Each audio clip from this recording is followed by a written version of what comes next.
Hello again, welcome back to our Arturia Moog Modular video series. It's hard to say every time that. Right, second of the presets that we're going to dive into today is this one. I'm not going to try and pronounce it, just going to play it.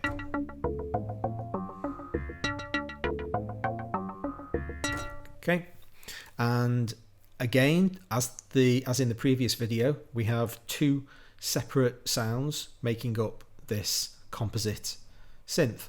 The left hand side sounds like that. Right hand side sounds like that. Let's do the left hand side first. Which means that we're going to throw away everything on the right hand side. So this comes out here. Don't want that. Don't want that. Don't want that. Or that. I don't think anything else is going on. I don't want that.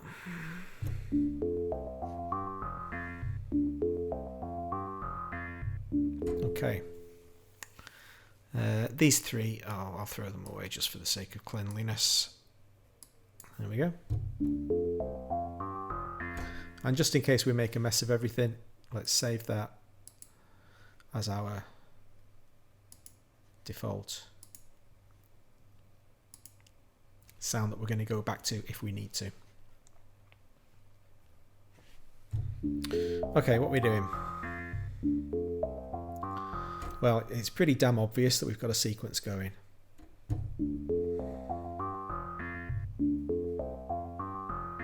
Okay, and we can also see, because there's no chain value set, that we can only possibly be dealing with one of these banks of 8 sounds at a time. It's only when you bring oscillator 4 in chain mode that you can have more than 8 notes in any given sequence. So if we have a look at the driver that's making this sound, we can see buried under these cables S1. So it's the first sequence, this -12 +2 +5 and so on, that's making the sound. Okay, so let's have a quick shufty at what's going on. We've got the main driver, which is coming out into some filters, and we'll worry about that in a minute. But as far as the oscillators are concerned, all 3 slave oscillators to this master driver are in use. We've got a triangle here. Oh, sorry, that's a sawtooth, isn't it? We've got a sawtooth here, and these are 2 pulse widths, pulse waves over here. Let's unlink them. So there's the sawtooth on its own. Bring this pulse wave in. And then you can see, why are 2 pulse waves being fed into the same sound? Well, one of them is tuned and one of them is 1 octave below. So the first one is making the same pitch as the origin note, and this one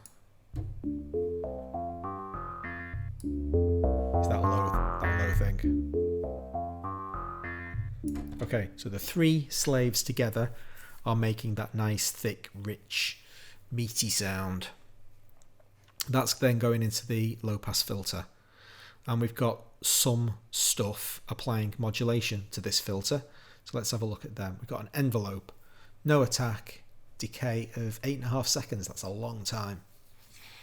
So that envelope is being applied to this filter. What happens when we take it away?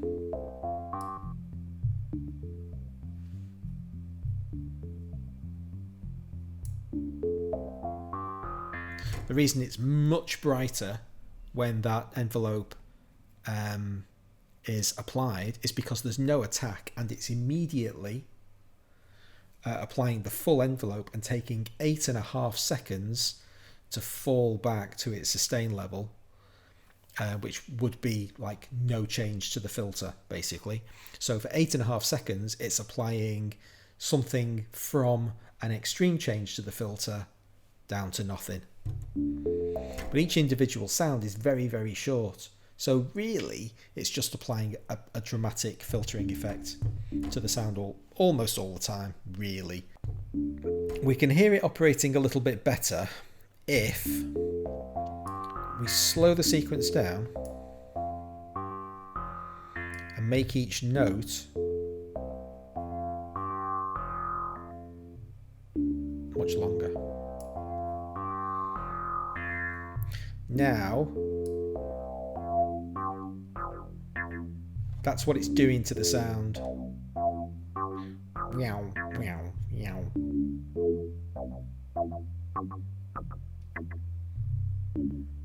It's just taking much longer to do it, which means you're getting a very small slice of the filter effect being applied, and then you're even losing that drama when you speed it up.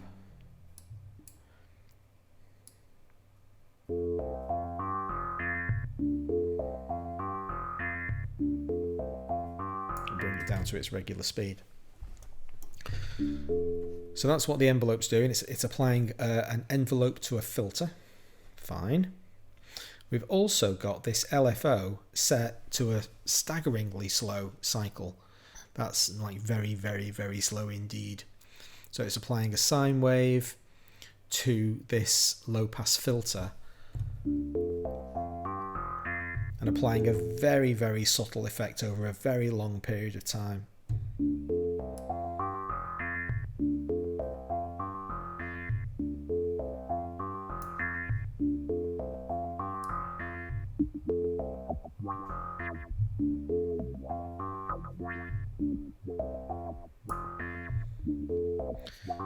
So there you can see that occasionally over this 1 Hertz cycle, so it's cycling every second, we're losing the sound completely because the oscillator is taking the filter so far down that no sound is being, no frequencies are being let through, and then the sine wave comes up again and lets some of the sound out and then comes back down again. Now obviously that effect isn't so dramatic in the patch as actually presented to us, which we can get back to by doing our little trick.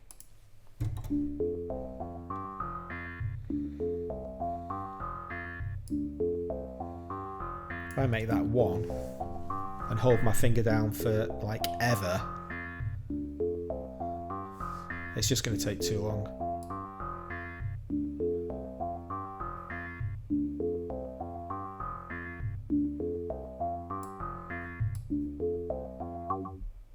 There we go.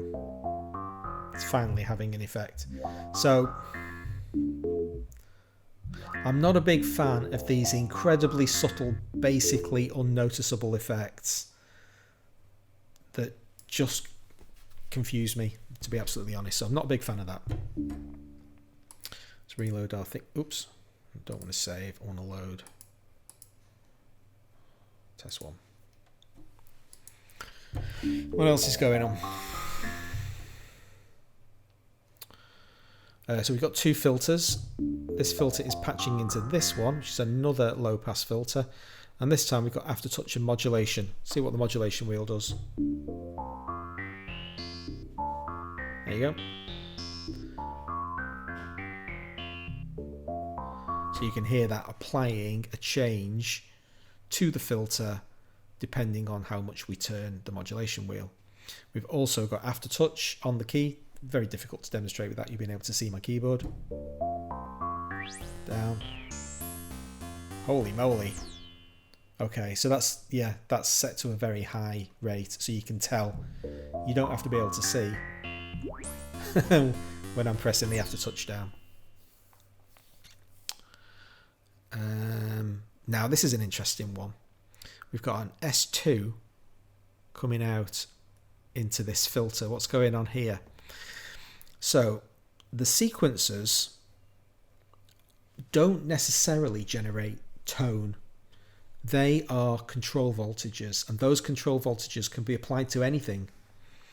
And these 4 sequence columns here allow you to plug outputs from the sequencer into anything you want. So what we're basically saying here is that sequencer 2 is feeding into the low pass filter and is having an effect, a reasonable amount of effect, on the filter itself. So what is sequence 2? Well, it's this completely independent set of knobs down here. First of all, let's see what happens when we take the cable out. So it's having a pretty dramatic effect on the sound.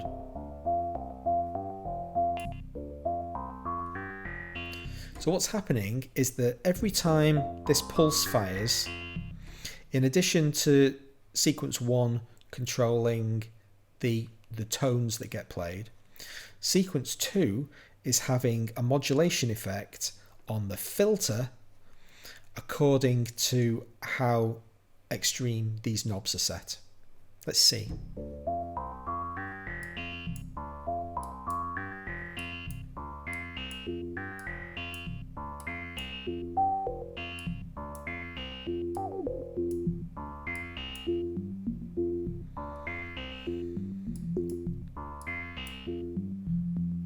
There you go. So there's your minus 12. Boom, boom. Plus 12. So it's applying that much filter, either negative filter or positive modulation, negative modulation, positive modulation, to the low pass filter.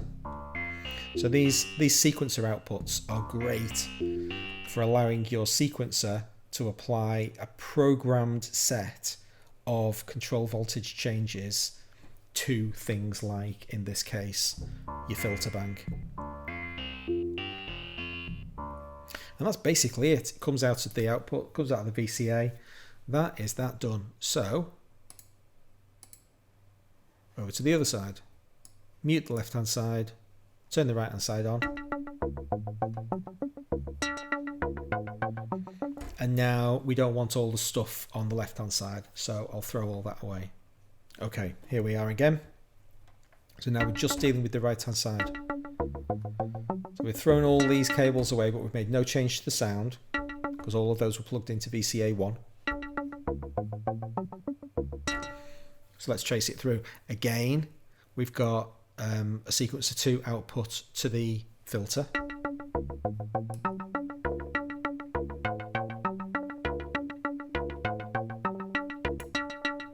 Having a pretty dramatic effect.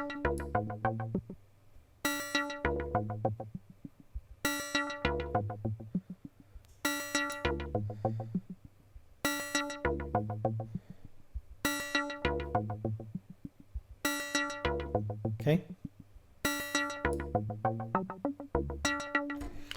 What else have we got? So we've got, again, 3 oscillators, all 3 slaves feeding into the master. So we're dealing with driver 2 here.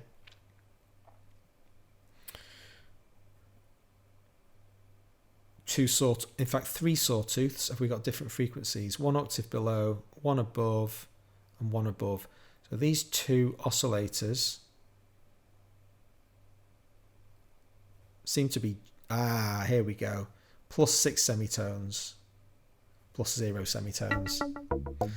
Of course. You can see I'm doing this live. That's why we're getting such a dramatic sound. It's actually playing chords. This slave is 3 semitones low. In fact, now that I noticed this, I feel kind of stupid because this oscillator over here is at plus 5 and I didn't notice before. 0, 5, 0. So the middle one of this left-hand oscillators was actually, I want to say, a perfect fourth. Perfect fourth, yeah, 5 semitones. But here we've got a more complex chord, minus 3, plus 6, and 0. And that's why we're getting that kind of crazy sound.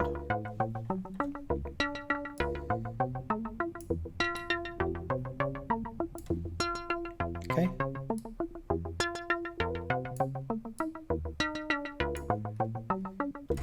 We've also got a noise generator coming into an LFO. So that's having a random impact on the speed of the LFO, and then a pulse wave, a random wave actually, sorry, coming out of there into the low pass filter. So that's going to have an entirely unpredictable effect on the filter itself.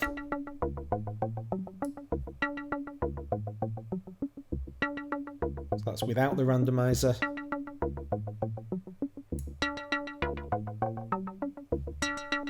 Pretty cool. Once again, noise generators being used to just mix things up, to throw that element of chaos into the situation. So we're affecting the speed of the LFO. Let's make it more dramatic.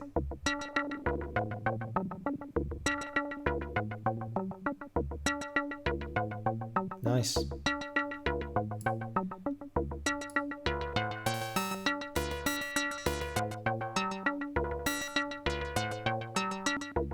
So you can hear there, it's just all over the place. But that little bit of randomness is really cool. And that's basically it for this sound. So then come back to both of them at the same time.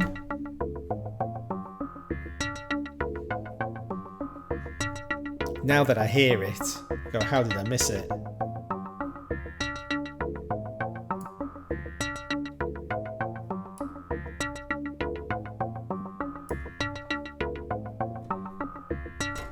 Hope that was useful to you.